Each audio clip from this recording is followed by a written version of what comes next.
ദൈവനാമത്തിന് മഹത്വം. ഇന്നത്തെ ചിന്തയ്ക്ക് വേണ്ടി ഉൽപ്പത്തി പുസ്തകം 27-30 വാക്യം വായിക്കുന്നു. ഇസഹാക്ക് യാക്കോബിനെ അനുഗ്രഹിച്ചു കഴിഞ്ഞപ്പോൾ യാക്കോബ് തൻ്റെ അപ്പനായ ഇസഹാക്കിൻ്റെ മുമ്പിൽ നിന്ന് പുറപ്പെട്ടു. ഉടനെ അവൻ്റെ സഹോദരൻ ഏശാവ് വേട്ട കഴിഞ്ഞ് മടങ്ങി വന്നു. ഈ മനോഹരമായ വചനത്തിനായിട്ട് ദൈവത്തെ സ്തുതിക്കുന്നു. ഇസഹാക്ക് യാക്കോബിനെ അനുഗ്രഹിച്ചു കഴിഞ്ഞപ്പോൾ യാക്കോബ് തൻ്റെ അപ്പനായ ഇസഹാക്കിനെ മുമ്പിൽ നിന്ന് പുറപ്പെട്ടു. ഉടനെ തൻ്റെ സഹോദരൻ ഏശാവ് വേട്ട കഴിഞ്ഞ് മടങ്ങി വന്നു. ഉൽപ്പത്തി പുസ്തകം 27 അധ്യായത്തിൽ ഇസഹാക്കിന് അവന് വൃദ്ധനായി, അവൻ്റെ കണ്ണ് കാണുവാൻ വിഹിതമല്ലാതെയായി. ഒരു ദിവസം തൻ്റെ മൂത്ത മകനായ ഏശാവിനെ വിളിച്ചിട്ട് പറഞ്ഞു, മകനെ, ഇന്ന് ഞാൻ നിന്നോട് പറയുന്ന കാര്യം നീ സാധിക്കുക. നീ എനിക്ക് പ്രൈസ് ദി ലോർഡ് കഴിക്കേണ്ടതിന് വേട്ടയിറച്ചി കൊണ്ടുവരുവാൻ പറയുന്നു. അങ്ങനെ ഇസഹാക്ക് പ്രൈസ് ദി ലോർഡ് തൻ്റെ മകനെ ഏശാവിനോട് പറയുകയാണ്, നീ പോയി വേട്ടയാടി ഒരു വേട്ടയിറച്ചി കൊണ്ടുവന്ന് എനിക്ക് ഞാൻ നല്ല വാർദ്ധക്യത്തിലായിരിക്കുന്നു, കണ്ണു കാണാത്തവനായിരിക്കുന്നു, എനിക്ക് രുചികരമായ ആഹാരം തരുക എന്ന് പറഞ്ഞ് ഞാൻ നിന്നെ അനുഗ്രഹിക്കാം എന്ന് ഏശാവിനോട് ഇസഹാക്ക് പറയുന്നു. ഈ പറയുന്ന വാക്ക് ഇസഹാക്കിൻ്റെ ഭാര്യ പ്രൈസ് ദി ലോർഡ് ഹല്ലേലൂയ റെബേക്ക കേട്ടുകൊണ്ടിരുന്നു. എന്നാൽ റെബേക്ക തൻ്റെ മകനായ യാക്കോബിനോട് ഈ കാര്യം വെളിപ്പെടുത്തുന്നു. ദൈവിക വാഗ്ദത്തങ്ങൾ ഹല്ലേലൂയ ദൈവത്തിൻ്റെ വചനം പറയുന്ന അടിസ്ഥാനത്തിൽ വാഗ്ദത്തങ്ങൾ നിറവേറും. Praise the lord. എന്തുകൊണ്ട് തൻ്റെ ജ്യേഷ്ഠാവകാശം ഏശാവിന് നഷ്ടപ്പെട്ടു എന്നുള്ളത് വളരെ ചിന്തിക്കേണ്ട ഒരു വിഷയമാണ്. ഹല്ലേലൂയ. നമ്മൾ പറയും ഉപായിയായ യാക്കോബ് അത് തട്ടിയെടുത്തു. പക്ഷേ ഒരു ദൈവിക നിയോഗം അതിലുണ്ടായിരുന്നു എന്നുള്ളത് വളരെ സത്യമായ ഒന്നാണ്. എന്താണ് യാക്കോബ് പ്രൈസ് ദി ലോർഡ് തൻ്റെ ജ്യേഷ്ഠാവകാശം ലഭിക്കാൻ കാരണം? ഏശാവ് ദൈവത്തിൻ്റെ വചനപ്രകാരം പ്രൈസ് ദി ലോർഡ് താൻ ഹിത്യരായ സ്ത്രീകളുമായി ബന്ധപ്പെട്ട് 2 ഹിത്യ സ്ത്രീകളെ വിവാഹം കഴിച്ചു എന്നാണ് വചനം പറയുന്നത്.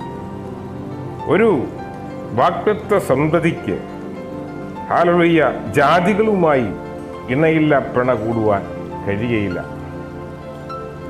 അത് വളരെ വ്യക്തമാണ്. അബ്രഹാം തൻ്റെ മകനായി ഇസഹാക്കിന് വേണ്ടി തൻ്റെ ദേശത്തേക്ക് അയച്ച് ആണ് ഹല്ലേലൂയ തനിക്ക് വേണ്ടി ഒരു ഭാര്യയെ എടുത്തത്. കാര്യം ജാതികളുമായി ഇണയില്ല പിണ കൂടുങ്ങിയാൽ അതിൻ്റെ വിഷയം ആ ഭവനത്തിൽ കലഹമുണ്ടായി എന്നാണ് പ്രൈസ് ദി ലോർഡ് ഹല്ലേലൂയ റെബേക്ക ഇവിടെ വെളിപ്പെടുത്തുന്നു. കാരണം അവർ ചിന്തിക്കുന്ന നിയമം വേറൊരു ജീവിത അടിസ്ഥാനത്തിലാണ്. ഹല്ലേലൂയ അങ്ങനെയുള്ളവരുമായിട്ട് ഹല്ലേലൂയ ഒരു ബന്ധം പുലർത്തുവാൻ കഴിയുകയില്ല. അങ്ങനെയുള്ളവരുമായിട്ട് ബന്ധം കൂടിയാൽ ദൈവത്തിൻ്റെ വചനപ്രകാരം അത് വാഗ്ദത്തത്തെ തടയിടുന്നതാണ് എന്നാണ് വെളിപ്പെടുത്തുന്നത്. അപ്പം തീർച്ചയായിട്ടും ഇസഹാക്ക് ഹല്ലേലൂയ റെബേക്കായ്ക്കും ഏശാവും യാക്കോബും ജനിക്കുമ്പോൾ ഏശാവ് ആദ്യമേ പുറത്തു വന്നു. അവൻ്റെ കുതികാൽ പിടിച്ചുകൊണ്ട് യാക്കോബും പുറത്തു വന്നു. ഇതിനൊരു വലിയ മർമ്മമുണ്ട്. ഇത് സംഭവിക്കാനിരിക്കുന്ന കാര്യങ്ങളെപ്പറ്റി ദൈവത്തിൻ്റെ ആത്മാവ് ഹല്ലേലൂയ വെളിപ്പെടുത്തുന്നു. കാരണം ഹല്ലേലൂയ 2 രീതിയിലുള്ള വ്യത്യസ്തമായ അനുഭവങ്ങളാണ് അവർ പാലിക്കുന്നത്. ഒരു അപ്പൻ്റെ മക്കളായ 2 പേർ അവർ 2 വ്യത്യസ്തമായ അനുഭവത്തിലൂടെ കടന്നു പോകുന്നു. ഏശാവ് ഹിത്യ സ്ത്രീകളുമായി ബന്ധപ്പെട്ട് അവരെ വിവാഹം ചെയ്തു. എന്നാൽ ദൈവത്തിൻ്റെ വചനപ്രകാരം ജാതികളുമായി ഇണയില്ല പെണ്ണ കൂടുവാൻ കഴിയത്തില്ല. അങ്ങനെ കൂടിയാൽ വാഗ്ദത്തങ്ങൾ തടയപ്പെടും. Praise Lord. വാഗ്ദത്ത സന്തതി ആർക്കുള്ളതാണ്? ദൈവത്തിൻ്റെ നിയോഗം പ്രാപിച്ച വിശുദ്ധന്മാർക്കും ദൈവത്തിൻ്റെ ആലോചന പ്രാപിച്ച വിശുദ്ധമായ കുടുംബങ്ങൾക്കുമാണ് വാഗ്ദത്തം ദൈവം കൊടുത്തിരിക്കുന്നത്. ഹല്ലേലൂയ. ജാതികൾക്ക് അത് അവകാശം കൊടുക്കുവാൻ കഴിയത്തില്ല. കൊടുത്താൽ ദൈവസഭ ദൈവനാമം ദുഷിക്കപ്പെടും എന്നാണ് തിരുവചനം പഠിപ്പിക്കുന്നത്. എന്നാൽ ഇസഹാക്ക് ഇത്തരം കാര്യങ്ങളിൽ ശ്രദ്ധ കൂടാതെ രുചികരമായ വേട്ടയിറച്ചി മാത്രം ആഗ്രഹിച്ച മനുഷ്യനായിരുന്നു ഇസഹാക്ക്. കാര്യം ഹല്ലേലൂയ, പ്രൈസ് ലോർഡ്. ഈ കാര്യത്തിൽ അവൻ ശ്രദ്ധ കൊടുത്തില്ല.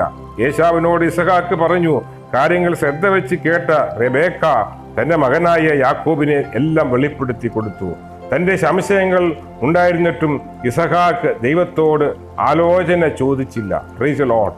ഹല്ലേലൂയ. ഇസഹാക്കിന് പറ്റിയ ഒരു വിഷയം, ഹല്ലേലൂയ, ദൈവത്തോട് ആലോചന ചോദിക്കാതാണ് ഏശാവിനെ അനുഗ്രഹിക്കുവാൻ തീരുമാനിച്ചത്. Praise Lord. എന്താണ്? ഒരു വേട്ടയിറച്ചിക്ക് വേണ്ടി ദൈവത്തോട് ആലോചന ചോദിക്കാതെ, പ്രൈസ് ലോർഡ്, ഏശാവിനെ അനുഗ്രഹിക്കുവാൻ ഇസഹാക്ക് തീരുമാനിച്ചു. എന്നാൽ ദൈവം അത് അംഗീകരിച്ചില്ല. രണ്ടാമത്തെ കാര്യം, ഹല്ലേലൂയ, യാക്കോബിന്റെ അനുഗ്രഹിക്കുന്നതിൽ ദൈവം ഉദ്ദേശമുണ്ടായിരുന്നു. കാരണം ഹല്ലേലൂയ, ദൈവിക വാഗ്ദത്തമാണ് അവന്റെ മേൽ നിറവേറിയത്. ഹല്ലേലൂയ. അതുകൊണ്ടാണ് അവന്റെ ആന്തരികമായ കണ്ണുകൾ കുരുടായി തീർന്നത്. Praise Lord. അവന്റെ ആന്തരികമായ കണ്ണുകൾ കുരുടാക്കിക്കൊണ്ട് ദൈവം ചില പ്രവർത്തികൾ ദൈവം ചെയ്തു. കാരണം ഹല്ലേലൂയ, പ്രൈസ് ലോർഡ്, ഹിത്യ സ്ത്രീകളുമായിട്ട് ബന്ധം കൂടുവാൻ കഴിയാതെ ഇരിക്കണമെന്ന് ദൈവത്തിന്റെ വചനം പറയുന്നു. കാര്യം ജാതികളുമായി ഇണയില്ല പെണ്ണ കൂടിയാൽ വാഗ്ദത്തങ്ങൾ തടയിടും എന്നാണ് ദൈവത്തിന്റെ വചനം പഠിപ്പിക്കുന്നത്. ഇന്ന് പ്രഭാതത്തിൽ പരിശുദ്ധാത്മാവ് വിളിച്ചു പറയുന്നു, ഹല്ലേലൂയ, നീ ഒരു വിശുദ്ധ മകനാണെങ്കിൽ, വിശുദ്ധ മകളാണെങ്കിൽ, ദൈവം നിന്നോട് കൽപ്പിച്ചിരിക്കുന്ന ആലോചന പ്രകാരം മാത്രം ജീവിച്ചാൽ മാത്രമേ നിന്റെ ജീവിതം അനുഗ്രഹമായി തീരുള്ളൂ. എങ്ങനെയെങ്കിലും ജീവിച്ചാൽ വാഗ്ദത്തം നിറവേറത്തില്ല.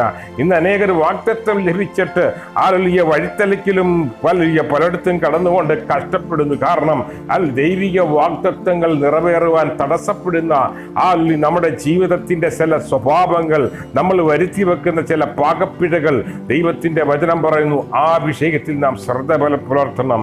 വിശ്വാസത്തിൽ വന്നു, വിശ്വാസിയായി തീർന്നു, ദൈവത്തെ ആരാധിക്കുന്നു. എന്നാൽ വ്യവസ്ഥ പ്രകാരമല്ലാത്ത ഒരു കാര്യത്തിലും, ദൈവത്തിന്റെ വചനപ്രകാരമല്ലാത്ത ഒരു കാര്യത്തിലും ഈ ലോകവുമായിട്ട് നിനക്ക് ബന്ധമില്ല. നീ ഒരു വിശുദ്ധനാണെങ്കിൽ, നീ ഒരു വിശുദ്ധ മതിയാണെങ്കിൽ, നീ ദൈവവുമായിട്ടുള്ള കൂട്ടായ്മയിൽ ജീവിക്കണമെന്ന് തിരുവചനം നമ്മളെ പഠിപ്പിക്കുന്നു. Hallelujah, praise Lord. ഹല്ലേലൂയ. ഏശാവ് ഹിത്യ സ്ത്രീകളുമായി വിവാഹത്തിൽ ഏർപ്പെട്ടു. തന്റെ ഹല്ലേലൂയ, പ്രൈസ് ലോർഡ്, ഹല്ലേലൂയ, ദൈവവുമായിട്ടുള്ള ഹല്ലേലൂയ ഉടമ്പടികളെ നഷ്ടപ്പെടുത്തുവാനിടയായി. ഇന്ന് പ്രഭാതത്തിൽ എന്നെ കേൾക്കുന്നവരോട് പരിശുദ്ധാത്മാവ് പറയുന്നു, ഹല്ലേലൂയ, പ്രൈസ് ലോർഡ്, ഹല്ലേലൂയ, ദൈവിക വാഗ്ദത്തങ്ങൾ നഷ്ടപ്പെടുത്താതെ നാം ദൈവിക കൽപ്പനകളെ അനുസരിച്ച് ജീവിക്കുന്നവരായി തീരണം. ഹല്ലേലൂയ. ഇസഹാക്ക് വേട്ടയിറച്ചി ആഗ്രഹിച്ചു. ഹല്ലേലൂയ. അത് മാത്രമേ അവൻ ആഗ്രഹിച്ചു, രുചികരമായ ഭക്ഷണം കഴിക്കണം. എന്നാൽ ഇസഹാക്ക് ദൈവത്തോട് ചോദിച്ചില്ല, ഞാൻ ആരെ അനുഗ്രഹിക്കണം. Praise Lord. അതൊരു മിസ്റ്റേക്കാണ്. Price Lord. ഹല്ലേലൂയ. നിന്റെ മേലിട്ടിരിക്കുന്ന ദൈവിക അഭിഷേകം നിനക്ക് ദൈവത്തോട് ചോദിക്കാനുള്ളതാണ്. നിന്റെ സ്വന്തം തീരുമാനത്തിൽ നിന്ന് എടുത്താൽ ചിലപ്പോൾ ദൈവം അതിനെ തട്ടിക്കളയും. കാരണം ചിലപ്പോൾ ആ വിഷയത്തിന് മേൽ സമയങ്ങളെടുക്കും വാഗ്ദത്തം നിറവേറാൻ. നാം മനസ്സിലാക്കണം, നമ്മൾ എടുത്തിരിക്കുന്ന ഓരോ പോഷത്തിനും ഇന്നും മറുപടി ഇല്ലാതിരിക്കുമ്പോൾ ദൈവത്തിന്റെ പരിശുദ്ധാത്മാവ് പറയുന്നു, ദൈവിക ആലോചന പ്രകാരം നീ ഒരു തീരുമാനമെടുത്താൽ ദൈവം നിന്റെ ആലോചനകൾക്ക് സത്യമാക്കി തരും. Hallelujah, praise Lord. ദൈവം നിന്റെ ആലോചനകളെ സത്യമാക്കി തരണമെങ്കിൽ ഹല്ലേലൂയ, നിന്റെ ഇഷ്ടപ്രകാരം ഒരു തീരുമാനമെടുക്കല്ലേ. വചനം എന്ത് പറയുന്നു, കർത്താവ് എന്ത് പറയുന്നു, യേശു എന്ത് പറയുന്നു എന്ന് നീ അനുസരിച്ച് ചെയ്താൽ ദൈവം നിന്റെ ഹല്ലേലൂയ ജീവിതത്തിൽ ദൈവത്തിന്റെ അരുളപ്പാട് ലഭിക്കുവാനിടയാകും. ഹല്ലേലൂയ, പ്രൈസ് ലോർഡ്. അങ്ങനെ ഹല്ലേലൂയ ജ്യേഷ്ഠാവകാശം യാക്കോബിന് കൊടുത്തു. ഹാലലുയ്യ തന്റെ അമ്മയായ റെബേക്ക പ്രൈസ് ദി ലോർഡ് രുചികരമായ ആഹാരം ഉണ്ടാക്കി യാക്കോബിന് കൊടുത്ത് പ്രൈസ് ദി ലോർഡ് ആടിന്റെ രോമം തന്റെ കഴുത്തിലും തന്റെ കയ്യിലുമെല്ലാം ചുറ്റി തന്റെ അനുഗ്രഹം കവർന്നെടുക്കുവാനിടയായി. കാരണം അത് നഷ്ടപ്പെട്ട കാര്യം തന്നെയാണ്. കാരണം അങ്ങനെ വന്നാൽ മാത്രമേ ദൈവിക വാഗ്ദത്തങ്ങൾ നിറവേറുവാൻ കഴിയത്തുള്ളൂ. അങ്ങനെ അവൻ അനുഗ്രഹിക്കപ്പെട്ടവനായി തീർന്നപ്പോൾ ഏശാവ് വേട്ടയിറച്ചിയുമായിട്ട് വന്നു. അങ്ങനെ ഏശാവ് വേട്ടയിറച്ചിയുമായിട്ട് വന്നപ്പോൾ യാക്കോബ് അനുഗ്രഹം പ്രാപിച്ച് കടന്നുപോയെന്ന് അറിഞ്ഞപ്പോൾ ഏശാവ് പൊട്ടിക്കരഞ്ഞു എന്നാണ് ദൈവത്തിന്റെ വചനം പറയുന്നത്. അവൻ അങ്ങനെ പൊട്ടിക്കരഞ്ഞിട്ട് തന്റെ സഹോദരനോട് ദേഷ്യമായി. അങ്ങനെ തന്റെ ദേഷ്യം അറിഞ്ഞപ്പോൾ തന്റെ സഹോദരനെ കൊല്ലുമെന്ന് കണ്ടപ്പോൾ തന്റെ അമ്മ റെബേക്ക തന്റെ പിതൃദേശത്തേക്ക് യാക്കോബിനെ പറഞ്ഞയക്കുന്നു. ലാബാന്റെ സ്ഥലത്തേക്ക് യാക്കോബിനെ പറഞ്ഞയക്കുന്നു. യാക്കോബ് തന്റെ കോപം ശമിക്കുന്നിടം വരെ യാക്കോബ് അവിടെ പാർത്തു. അങ്ങനെ നാളുകൾ അവിടെ പാർത്തു കഴിഞ്ഞപ്പോൾ തന്റെ ലാബാന്റെ പുത്രിമാരിൽ നിന്ന് ഒരാളെ വിവാഹം കഴിക്കണമെന്ന് ദൈവിക വാഗ്ദത്തങ്ങൾ വെളിപ്പെട്ടു. കാരണം തന്റെ ജാതിയിൽപ്പെട്ട തന്റെ വംശത്തിൽപ്പെട്ട തന്റെ വാഗ്ദത്തങ്ങളിൽപ്പെട്ടവരുമായി വിവാഹത്തിന് ഏർപ്പെടണമെന്നാണ് ദൈവത്തിന്റെ വചനം. എന്നാൽ ഏശാവ് കാണിച്ച മണ്ടത്തരം ഹിത്യരേക്കാൽ വിവാഹം കഴിച്ചു. അതല്ല ദൈവത്തിന്റെ വാഗ്ദത്തം. ദൈവത്തിന്റെ വാഗ്ദത്തം തന്റെ പിതൃഭവനത്തിൽ നിന്നുമാണ് വലിയ പ്രൈസിലോ വിവാഹ നിശ്ചയം ചെയ്യേണ്ടത്. അങ്ങനെ യാക്കോബ് തന്റെ ദേശത്തു നിന്ന് വിവാഹം കഴിക്കുവാൻ തീരുമാനിച്ചു. അങ്ങനെ യാക്കോബ് കടന്നു പോകുമ്പോൾ താൻ കടന്നു പോകുന്ന സ്ഥലത്ത് പ്രൈസിലോ 450 കിലോമീറ്ററോളം നടന്ന് യാത്ര ചെയ്ത് വേണം പോകേണ്ടത്. അങ്ങനെ യാത്ര ചെയ്ത് കടന്നു പോകുമ്പോൾ താൻ ക്ഷീണനായി അങ്ങനെ ഒരു തലയിണ എടുത്തു വെച്ച് താൻ കിടന്നുറങ്ങുമ്പോൾ ദൈവത്തിന്റെ ആത്മാവ് അവന് പ്രത്യക്ഷപ്പെട്ടു. അവനൊരു ഗോവേണി കാണുന്നു. ആ ഗോവേണിയിലൂടെ ഇറങ്ങുകയും ദൂതന്മാർ ഇറങ്ങുകയും കയറുകയും ചെയ്യുന്നത് കണ്ടു. അങ്ങനെ താൻ ഉറക്കമുണർന്ന് പ്രൈസ് ദി ലോർഡ് തന്റെ സ്വപ്നം കണ്ടപ്പോൾ തന്നെ മനസ്സിലായി. ഇങ്ങനെ യാക്കോബ് പറഞ്ഞു, ഞാൻ പോയി എൻ്റെ അപ്പൻ്റെ അടുത്ത് മടങ്ങി വന്ന് അപ്പനെ ദീർഘായുസോട് കണ്ട് മടങ്ങി വന്നാൽ ഇവിടെ ഒരു ഗോപുരം നാട്ടി ഇവിടെ ദൈവത്തിനൊരു ആലയം ഞാൻ പണിയും. അങ്ങനെ യാക്കോബ് പോയി തിരിച്ചു വന്ന് ദേശത്ത് ദൈവത്തിന്റെ പ്രവൃത്തി വെളിപ്പെടുത്തുവാനിടയായി. അങ്ങനെ യാക്കോബ് ലാബാന്റെ ഭവനത്തിലേക്ക് റെബേക്കായുടെ ഭവനത്തിലേക്ക് മടങ്ങി ചെന്നു. ഈ വചനങ്ങളാൽ പരിശുദ്ധാത്മാവ് ശക്തീകരിക്കട്ടെ. God bless you. ആമേൻ. ആമേൻ.